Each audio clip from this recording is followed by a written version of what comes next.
Man, fresh out the AMC here at Garden State Plaza after seeing an early access screening for Ash, and oh good God, did this movie do everything I wanted and then some. What Flying Lotus is giving us with this movie checks all those boxes, and writer Johnny Remler, his script has so many things working for it in the world of horror. Like, you've got sci-fi space alien horror, you've got psychological horror, you've got creature feature horror, you've got isolation horror, all baked in here. It's a wild, trippy movie, and all of those things are at play. Like, this is a movie where you don't know what's going on right from the get-go, and you're just getting bits and pieces until you get to your third act reveal. And then what Flying Lotus is doing behind the camera with this movie, he is certainly a creative who puts his stamp on things, and the trippy visuals, the wonderful usage of practical effects. I mean, this movie cost $250,000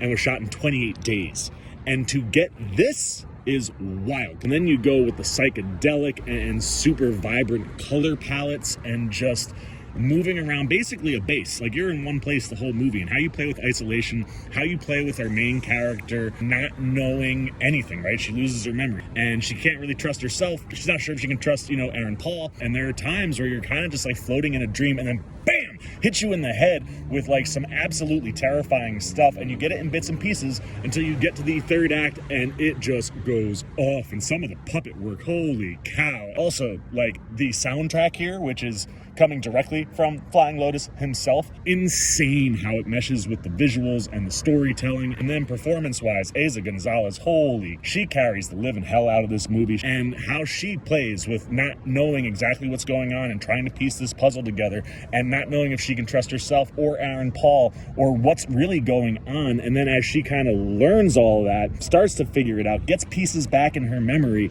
and goes forward with whatever is happening on this planet. So freaking impressive. And then Aaron Paul, I just adore this dude. Everything he does, he's so good, and he is tremendous at making you want to trust him but not being sure if you can trust him. And the thing that really pushes that is his urgency.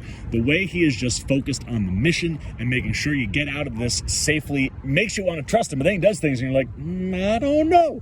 And just watching how Flying Lotus plays with all that, there was a Q&A, and hearing how they all played with that, kind of just piecing this puzzle together as you went over the course of this 28 days, just turns in something, like I said, feels like a midnight feature and hits all the boxes in sci-fi, horror, and all the other horrors that we were talking about in ways where I walked out of here, my brain is still spinning, and I'm still trying to piece things together, but I loved every single second of Ash.